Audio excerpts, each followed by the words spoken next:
Agora, a teologia da libertação no Brasil já começou, na verdade, no início dos anos 70, né, oficialmente em Medellín, em 1968, e achou no Brasil a terra mais fértil de tudo que tinha na América Latina, apesar do fato que os outros países latino-americanos também não estavam passando por um, sabe, verão de democracia, podemos dizer, né?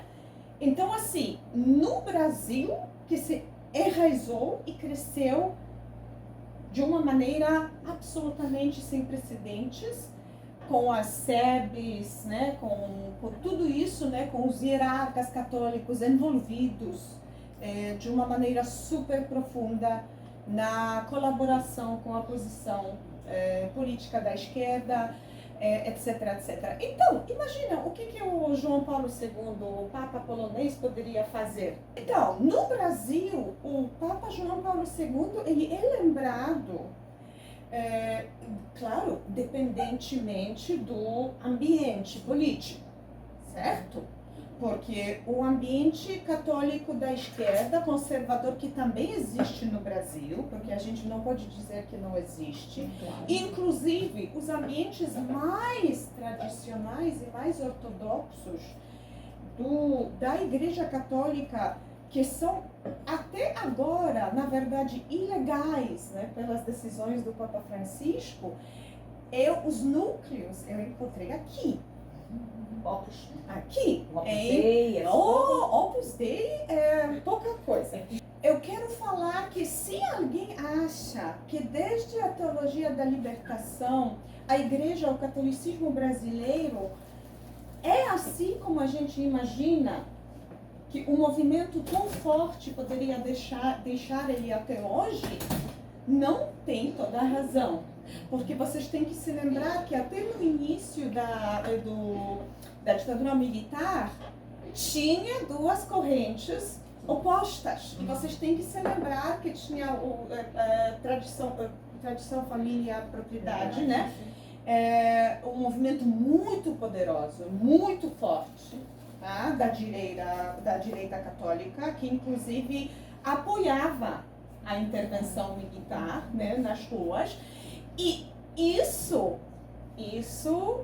permaneceu num certo, digamos assim, num certo estado de coma por algum tempo.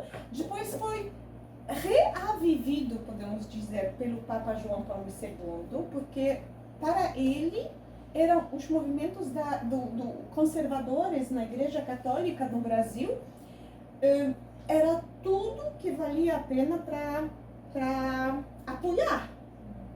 Era um contrabalanço, né, contra a teologia da libertação. Por que ele nomeava, por exemplo, os bispos ultraconservadores? Tá? Tirava, ou digamos assim, aposentava os bispos vermelhos, assim chamados. O que ele fazia era aquela política no entendimento dele, de apaziguamento da Igreja Católica no Brasil. O que ele queria é assim, deixar a Igreja Católica assim como as igrejas pentecostais e as novas igrejas neopentecostais que surgiram precisamente no mesmo tempo, porque são os anos 70, na verdade, quando aparecem as igrejas neopentecostais. A gente não está falando sobre pentecostalismo, porque pentecostalismo surgiu no Brasil já no início do século XX. Então, assim, por meio dos suecos, mas tudo bem, né? Os suecos trouxeram o pentecostalismo para o Brasil, não eram os norte-americanos. Interessante, mas foi assim. Sim, as primeiras igrejas, Assembleia de Deus, foram formadas pelos suecos, dois missionários suecos. Então, assim, por que aconteceu isso? Esse caminho é muito fértil, muito importante. Por quê? Porque ele nos explica de onde que veio a direita ultraconservadora do Brasil agora no século XXI. Por quê? O pentecostalismo, quando ele veio para o Brasil, ele logo se espalhou com uma força, por brotamento, né? Uma força absolutamente inesperada até para aqueles primeiros 2 missionários. Por quê? Eles não fizeram um erro que os missionários, por exemplo, suecos, porque a gente pega a mesma vertente, né? Os missionários suecos fizeram, por exemplo, na Bolívia, na Argentina. O que eles fizeram lá? Por que as missões não tinham muito sucesso por décadas, praticamente? Até na Bolívia, num certo momento, eles até decidiram sair da Bolívia, não vendo realmente o sucesso da missão. Por quê? Porque eles vieram com os recursos, gente. Eles o quê? Eles vieram com os recursos. Eles vieram, eles construíram as escolas, também para os seus próprios filhos, porque vieram, né, os pastores vêm com as famílias, tá? Construíram um hospital, claro, para si próprio, mas também para atender a papapá. E começaram, sem pensar, começaram a se apoderar do espaço religioso. Enquanto, no Brasil, o que eles fizeram? Eles mostraram o caminho e deixaram o espaço livre para os pastores brasileiros assumirem. Enquanto lá, não. Eles traziam pastores da Suécia. Então, era uma implantação de fora, sabe? Era um implante estrangeiro, digamos assim, lá. Enquanto aqui era um abrasileiramento, assim, podemos até dizer, alguns dizem, não pensando muito talvez da origem do que a gente tem na mente quando a gente pensa indígena, na indigenação do movimento pentecostal, né? Mas eu gosto muito da palavra abrasileiramento, porque foi isso. Foi assim, logo, você é bom, você tem dom, vai lá, vamos aprender tal, como que trabalhar com a Bíblia, isso, aquilo, vai lá, já monta o nosso filial. Entendeu? Então, eles rapidinho deixaram o campo livre para os brasileiros, o que é super importante. Porque vocês sabem que os pastores das igrejas pentecostais, não pentecostais, não precisam de formação formal. Tá? Então, o que precisam é ter carisma, no sentido puramente weberiano, né? Assim, ninguém até hoje, na verdade, definiu carisma, né? Sejam sinceros. Mas, assim, ter esse dom, né, que te faz diferente, que te deixa, que deixa as pessoas te seguirem, tá?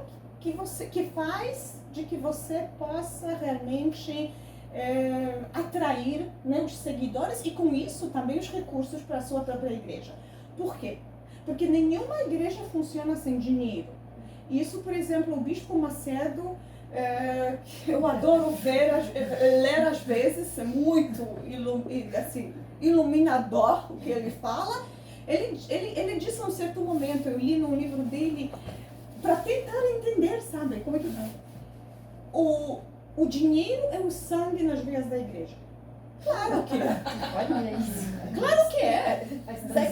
Faz né? todo sentido. Faz todo sentido. Por que a Igreja Católica, por exemplo, naquele tempo, quando apareceu o pentecostalismo, depois não o pentecostalismo, por que a Igreja brasileira deixou isso acontecer no Brasil? Por quê? Porque estava sem dinheiro. Porque estava sem grana, estava sem mão de obra. E no início do século, a situação de romanização da igreja, ainda, né, ultramontanismo, tal, todo o tempo problema. A república acabou com o cesaropapismo, né, com a lei de padroado. A igreja ficou assim, nua. Tá? Então, precisava de tempo.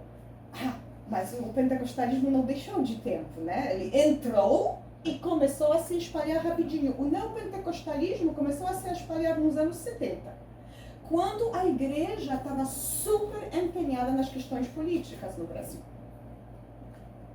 Estava na frente da batalha. Por quê? Porque quem ajudava a oposição naquele tempo? A oposição política, aos sindicatos, aos movimentos agrários, só a igreja. Então, a igreja estava, na verdade, na frente de batalha. A igreja estava já enfraquecida, porque isso também é uma coisa interessante. Gente, nós produzimos João Paulo II, não é nada excepcional que a gente tenha produzido naquele tempo o Papa. Primeiramente, a gente tem assim chamada competitive advantage, a vantagem competitiva. Por quê? Porque a gente produz e produzia muitos padres. Muitos padres. A Polônia ainda exporta padres. Claro, não se compara aos tempos do comunismo, onde a igreja polonesa, assim como era o caso precisamente da igreja brasileira, ela era o único baluarte contra a ditadura. Tá? Então, só os padres, tá? Só a igreja, na verdade, tinha condições para apoiar, combater, deixar, até não sabe, deixar o salão paroquial para as reuniões na situação onde isso é totalmente ilegal, tá? Isso já te deixa por baixo das asas protetoras, né, de uma instituição. Então, ao mesmo tempo, isso acontecia na Polônia, isso acontecia no Brasil. Só que a situação política era totalmente diferente, né? A igreja brasileira, assim como já falamos, não poderia ter sido outra do que da esquerda, porque a ditadura era da direita. E na Polônia, a igreja polonesa não poderia ter sido outra de que conservadora, tradicional, da direita, porque o governo, a ditadura era comunista. Então, nos anos 70 entram as igrejas neopentecostais. O que você tem tanto interesse em estudar? A igreja brasileira, só um momentinho. A igreja brasileira, te dou uma coisinha assim para ajudar a nossa conversa. Naquele tempo, estava perdendo muita,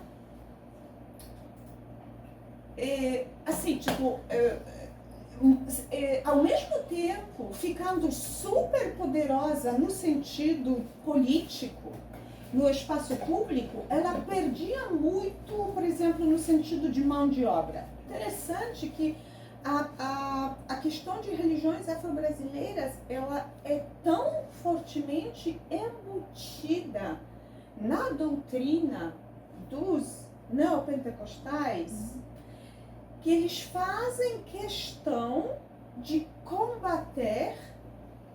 Por quê? Porque eles acham real.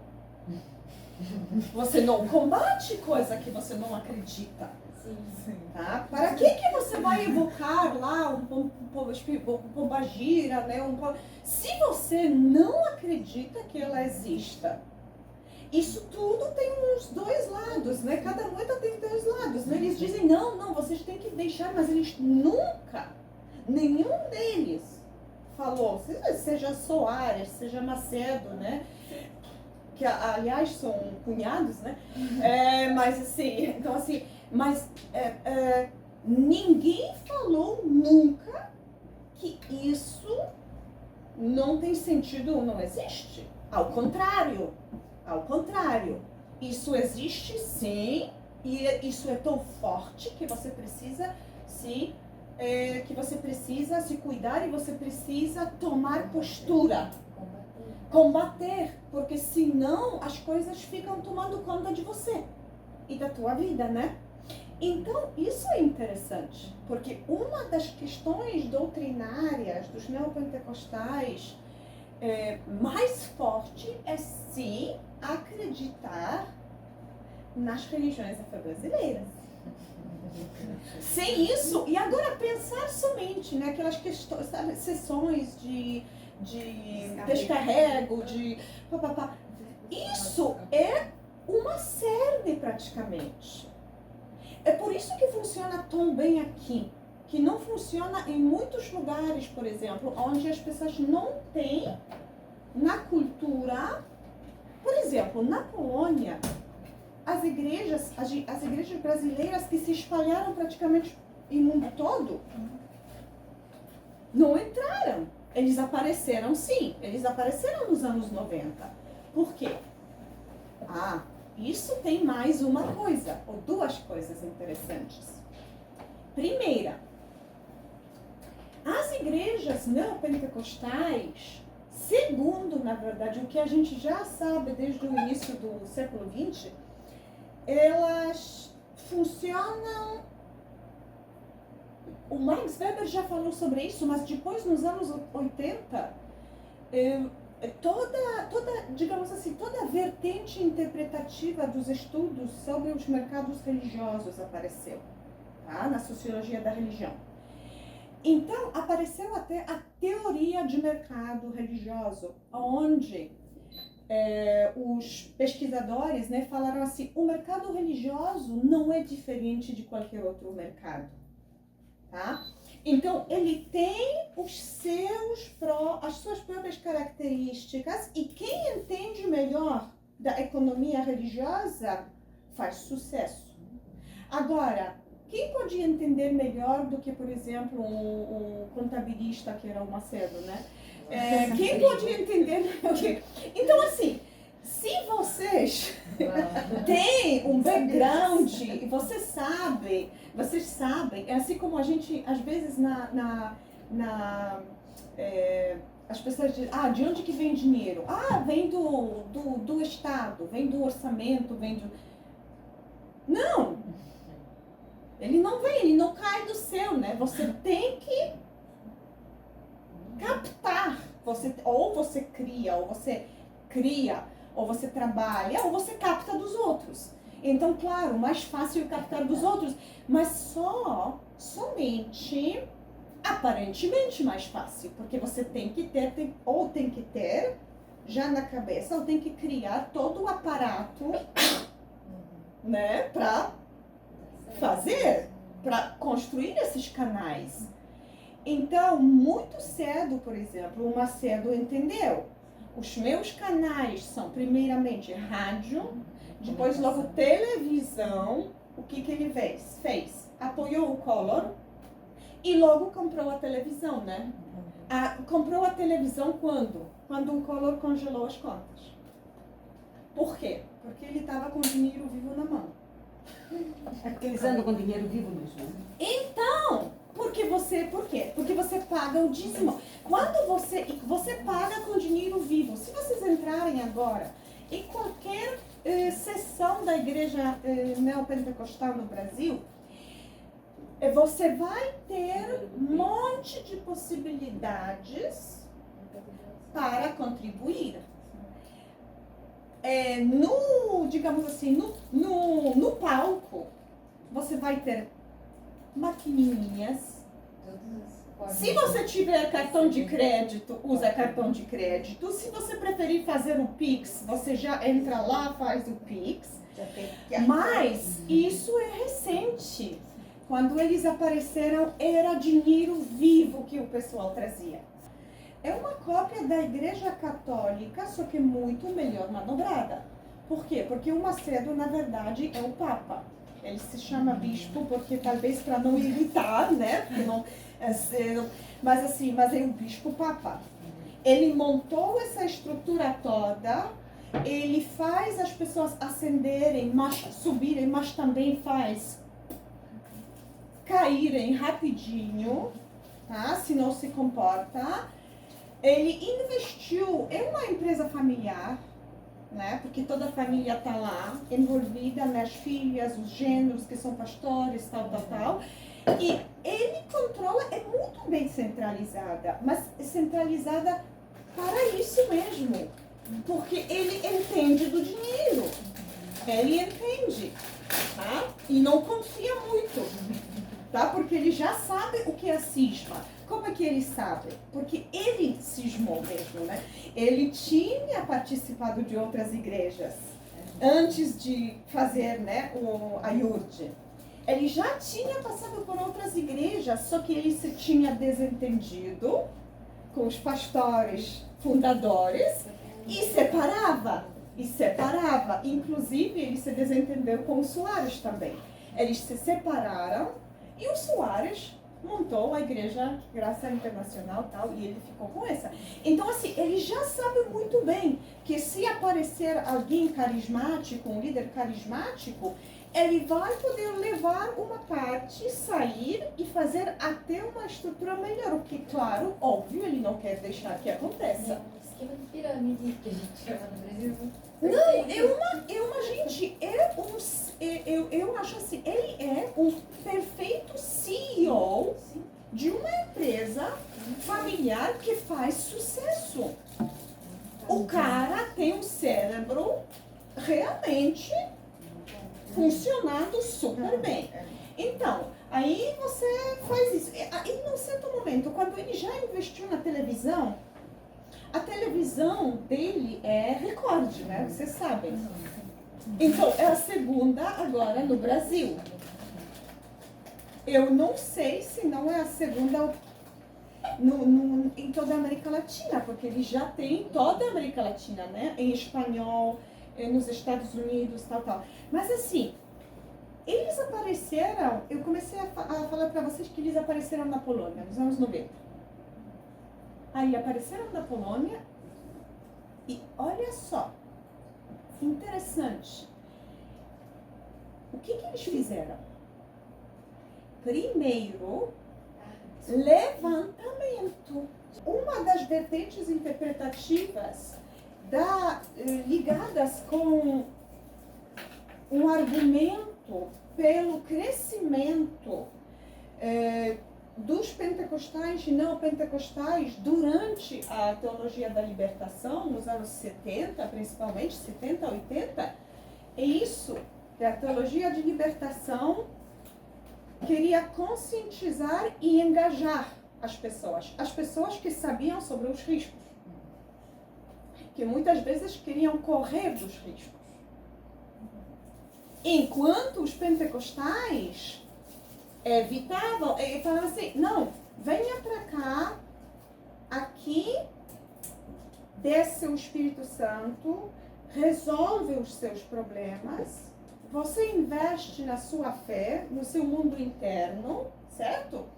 E isso já é suficiente para mudar a sua vida. Deixa de pensar por enquanto do governo brasileiro, deixa de pensar por enquanto da ditadura, porque isso se resolve com o tempo, tá? Quando as pessoas mudarem por dentro, isso tudo se resolve, porque todos seremos pessoas melhores, tá? Isso tudo deixa para lá. Então, eles criavam aquele ambiente doméstico, né? O pastor era o pai, né? Vem cá, eu resolvo os seus problemas, se precisar de um milagre, a gente vai, quem sabe, vai tentar fazer milagre, né? Mas assim, na situação de um medo, de ameaças políticas, que eram, obviamente, né, nos tempos da ditadura, isso criava um ambiente, talvez fictício, mas de segurança.